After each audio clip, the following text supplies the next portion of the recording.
What's up, my pilots? Angryponcho here, and we are back playing Oblivion. In this episode, I am going to attempt to pick up as many awesome, unique, and cool things as possible. The first of which is going to be, let's see. I think I'm gonna go for the boots of Spring-Heeled Jack. I don't know what kind of boots I really want to have yet, but I'm thinking that having Spring-Heeled Jack's boots would be pretty nice if I can pull it off. We'll have to see how it goes. Thankfully, items that you take off of people's dead bodies are not counted as stolen. So if I kill him and take his shoes, they won't confiscate the shoes. Now, where does he live? I think he lives in this house right over here, but I'm not sure. Yeah, Jakben Imbel. This is his place, and he would be inside since it's daytime. Don't look at me, you freaking dude, you beggar! Get out of here! No coins, drannedness. Get out of here, dude. Shh, shh, shh, shh. I'm picking a lock. Shh, shh, shh. He's got a low responsibility. He won't tell anybody. No big deal. Yes, having a high security skill is very useful. Gotta say. Alright. Where are you, Jakben? Well, I tell you, having a skill of 84 definitely makes picking these locks a lot easier. Goodness. Anyway, I'm not gonna ramble and make this video go on for ages, so if I find the guy, you'll see it. If I don't, I'll meet you where we're going next. I'd like to apologize for the lack of music in the previous 3 episodes. I had turned it off because I don't hardly ever hear it, so it didn't bother me when it was missing. But I know you guys like to listen to that in the background, so I turned it back on. We're gonna go to the east gate of Shaden Hall and walk north to the Elder Monks? No, the Monk Sanctuary. The Blind Monks. You remember those from the Thieves Guild? That's where we're headed. If all goes well, we can even level up again before we arrive. That would be quite nice, because level 25 is the point at which leveled loot you find in random chests starts appearing at max power. So hopefully we can raise a couple of these skills on the way there. If worst comes to worst, I'll just grind out a few potions from the plants I find on the way, and that will help us level.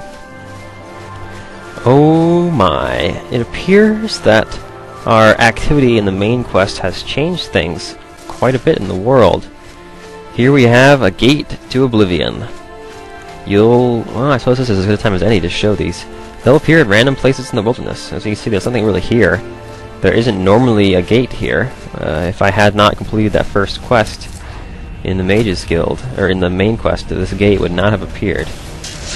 Alright, let's kill the guys outside the gate, because contrary to what the NPCs would have you believe, they don't actually respawn if you leave the gate hanging around. Or maybe they do, but it's very slow. It's not something that you really need to worry about. Of course, in the plot sense, I suppose that they'd have to worry, but whatever. Any more big monsters hanging around? So perhaps we should explore another Oblivion gate. What do you say? I won't show you everything, because I am trying to make a quick video to prepare our character a little bit more for the main quest. So basically what I'm trying to do is get us some good items and things, so we can be just a bit more ready. Okay, so here inside the gate, I probably didn't even cut that out. See these little mines? They pop up and they spin, shoot fireballs at you, and then they die. I believe if you're near them, they explode. Perhaps? No, they just throw a fireball. Alright. Not that bad of a fire effect. These towers do the same thing. They spin, shoot fireballs at you. If you keep moving, you'll be fine. Now, again, we're gonna have a war gate kind of thing going on here. You can't move them. And even though it looks like you could jump right through there, the game won't let you. So unless you have a really good acrobatics stat, and you can just... Oh, goodness. Oh, get out of the lava. Get out of the lava, Gurtie, you're dying! Yeah, as you can see, I can get through those sorts of things without too much trouble. What spell did I just use? Flare? I want something more powerful than that, please. In fact, let's shield ourselves. And then, let's use our Frost Finger spell. It seems to have served us well in the past couple videos. So that shield isn't going to affect the damage we take from our magics, unfortunately. And we do have our... Oh, I got paralyzed. Doofus. From one of her children. The little spider Daedra that she summons are her, like, almost like her children Daedra. They can be inflict a paralyze effect on you, so watch out.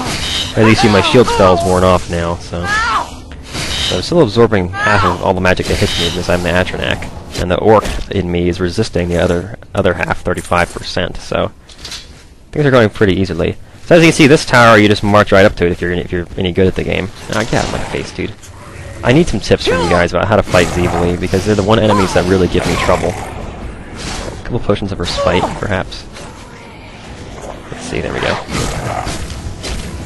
Now let's continue slicing at him. I suppose that with an enchanted weapon like this, it'll be easier. But we had you can see how much of a hard time I had in the previous videos trying to fight one of those guys. They're just a pain in the ass. With 25 points of fire damage, this weapon's strength is greatly improved. Somebody told me that an enchanted weapon that's run out of charge does less damage than an unenchanted weapon of equal degree. Sort of like, if you had... Like, Goldbrand does more damage when it's fully charged than when it isn't.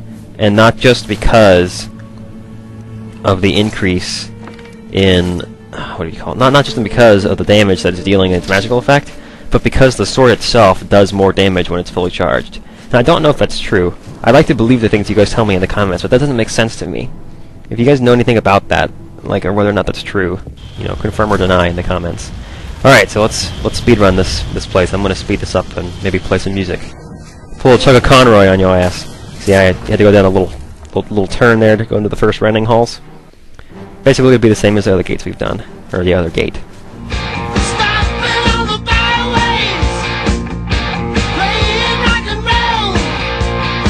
Poncho, it's you from the future. Really? Yeah, you're gonna have to like not play the music right now because it's a copyright thing. Okay, well, I'll let you hear the punchline at least. It's a long way to the top if you wanna rock and roll. Haha, get it? Because you're like going up a tower in Oblivion. Because it's, you know, because you have to go to the top. Whatever. And with the well, dude, look at the Minotaur. They can't even get out of the gate. We'll have Minotaurs appearing. What? Wow. I kicked his... Did he... He must have gotten a fight with a Daedra or something. That was pretty crazy. And as you can see, the gate has closed. But, of course, on our map now, you actually have a travel point to a gate to Oblivion. That's what it's called. And this gate will reopen after a couple days' time in-game, and you can come back and do it again if you like.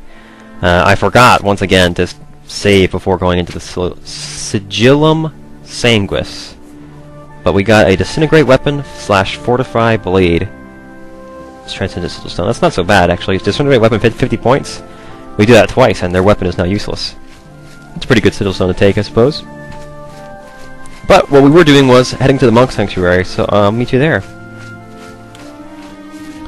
We are a bit of a wandering alchemist now, aren't we? I don't intend to use duplication any more than is necessary, and so when I'm walking past ingredients as they grow naturally in the wild, it behooves me to take a moment to pick them. It's also interesting because you can find things here that don't grow in the garden in Frostcrag's Spire, and the result is that you can get some interesting things. Hey, it's a Rugtomp's estate. We've been here before. I didn't realize it was this far up in the mountains. You don't really get a sense of where things are in the game unless you have to actually walk to them. When you're using the fast travel mechanic, it really makes things...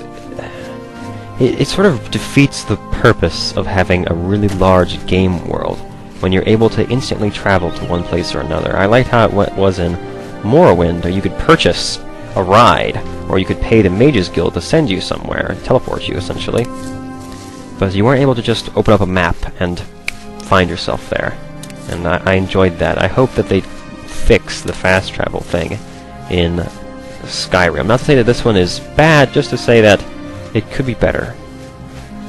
I believe we have arrived. The Temple of the Ancestor Moths. Now there's a certain place that we want to go in this temple, and it is, unfortunately, very near to the end. So we're going to have to progress the entire way through. I don't believe that either of these doors requires a key, so it shouldn't be too difficult for us to find our way back there. But I should say that... Well, goodness, why don't you pick a lock, Poncho? Come on. Doing this, again, will cause a horrible glitch in the Thieves Guild line. If you go through this sanctuary, you can really screw up your Thieves Guild file if you intend to do the Thieves Guild later. Now, of course, there's no problem coming here after you've done this quest in the Thieves Guild. At that point, the scripts and other things associated with the quest are no longer important. And so, you're not going to mess anything up. But if you come here before the quest, like I am, be aware that if you attempt to do the Thieves Guild later on, you may run into some difficulties that are impossible to work around on the console version of the game. On the PC version, you can open up your command port and actually tell the game that you've completed the quest. You can update the quest status to a certain point, and it will basically give you credit. And there are commands and things you can do that. You can look it up if you really are worried about it. But if you're going to follow the way that I am, there's a certain point in this ruin where you can grind for some really, really good random loot, and we're going to hopefully get some very nice items out of it. But you guys remember this zone from the Thieves Guild, so I'm not going to show you the whole walkthrough. I'll just meet you at the other end, at the back, past all the monks. Am I supposed to? So can I kill this guy and have the other monks not know I'm here? That'd be hilarious. Die! God, he's doing circles in me. This is freaking annoying. Get out of here. I love how they look at his body. Who's there? But they don't. Okay. Whatever, I got a key from him. Works for me. Ancestor! That's ironic. I was trying to sneak around these guys to raise my sneak skill, and when I failed to sneak around them, in fighting them, raised their blunt skill. Why is it every time I hit them they turn white? I'm really confused as to why they're doing that. I don't know, do they have some sort of effect on them, or are they like an auto heal? I don't know. Like when they take damage, they automatically get healed by it? Is that white glow usually means that they're healing. But it only happens when I hit them. It's really strange. Oh, just die, please. Oh, goodness. Constantly being staggered is so annoying. I have 100 agility. That shouldn't be happening. Ugh. There's an Akaviri Daikatana here. Some good stuff. Alright, can I sleep now? Oh, come on. I need to sleep so I can level up. What enemies are nearby? I'm gonna go kill them. Yes! I would like to rest for 1 hour to level up to level 25! My very first imperfect level. Oh, only 2s. That's alright. They're already high enough, we don't need to really worry about raising them too much. Alright, so we're now level 25. And we can see our stats here. Going along fairly well. So, now when we get to the final room of this area, this is working out perfectly, things will be exactly as I want them. Now, where is the back of this? I suppose it's this way. Oh wait, I think this might be it right here. Let's see. Shrine of the Moth. Yes, this is the door that you want to save in front of. So we'll make a hard save here, not an auto save or whatever, just actually save on a new file right here. And then we shall enter. You will need to have the Catacombs key by this point, I think. I'm not sure where you could have picked it up if you didn't kill one of the monks. It's probably sitting around somewhere, or in a chest or something. I don't know. Anyway, when you come in here, it doesn't matter if you're detected or not. They're gonna know. Can you guys see if I put away the torch? I don't think you really can see. I'm gonna have to keep it out. But the guy down there in the middle of the room, the one guarding Sevilla's stone, even though the stone may not actually be there, he is nasty. He's got an Akaviri Daikatana, and he will kick your ass if you are not careful. Can I repair with other enemies nearby, but I'm not in combat? Yes, awesome. Fix up all our gear before we go into this. Yes, 41, that's not bad in our shield rating. Now let's see, what do I want to... Maybe I'll conjure a scamp to start with to try and distract him. And then I'll drop into... Okay, let's see. Yeah, I'll start with the scamp. Scamp! That should get his attention. And then while he's busy with that, we'll start shocking him and use our hammer.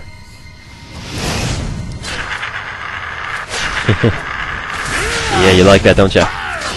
I'm not a magic guy. Oh, sorry, you guys can't really see except for the glowing white body of the monk. Whatever. Put this away. Careful, that thing in the middle of the room will knock the crap out of you if you let it hit you with its spell it fires. Ring of Detect Life. Detect Life, 65 feet on self. Okay, that's what he dropped this time around. If you don't get something that you'd like, it's no big deal. Basically just load that save again. Come back in here, and, well, no, load. And just try it again. And keep trying it until you get some loot that you're happy with. Then you can leave, and you can come back in 3 days in-game, and he'll have respawned, and you can do it again. So I'm gonna do this for a while, and I'm gonna cut back in as soon as I find something useful from this guy. There are a couple items that I'm aiming for, and I'll let you know if I find one of them. Oh, flame ring. Yep. He is spawning with different things now. Okay, it's working. Awesome. That means it's working. It's not burning, it's working! That's resist fire. Awesome, so we got a ring that is 100% resist fire. That's kinda neat. I've never had that kind of resistance to anything before. Yes, I didn't bother killing the enemies I ran past. I actually went all the way back to my autosave, and that made him appear with different loot. Resist fire 100%, huh? Is that really as good as it sounds? Huh. We don't really need that particular ring, though, so I'm gonna try again. See if we can get something even better. I should note that that flame ring would be really useful if you were a vampire, because you'll get up to 75% fire resistance, or fire weakness. Actually, does it go up to 100? I'm not sure. I know you can become really, really weak to fire when you're a vampire, so you're going to want to get something like that flame ring if you want to play through as a vampiric character.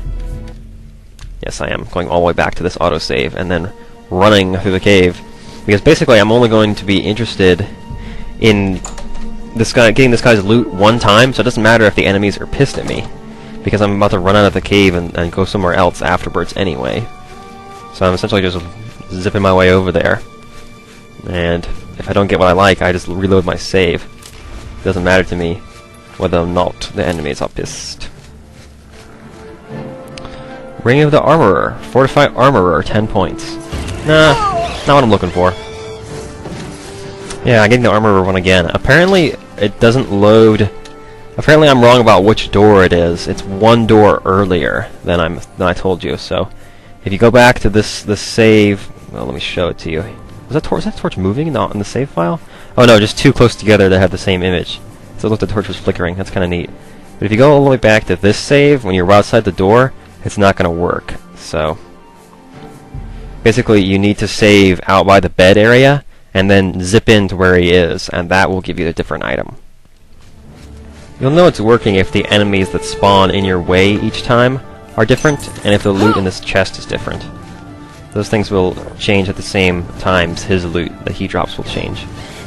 If you're wondering, the reason that we're doing this particular monk is because he's sort of labeled as a boss character, and that means that he drops better loot than the other ones. The other ones, as you might have noticed, all had the same robe, shoes, and no items. So this guy is the only one who drops some sort of ring or something.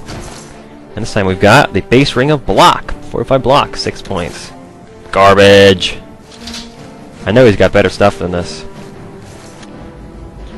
Grand Ring of Steel Skin. Resist normal weapons, 15%. You see, if he's getting things that say Grand Ring or Grand whatever, you know that you're at a high enough level, because those Grand items only start appearing when you're at level 25 or higher. So enjoy those. Grand Ring of Steel Skin.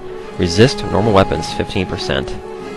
It's not a bad item, but I don't know if that's really good enough for me to stop trying for something better.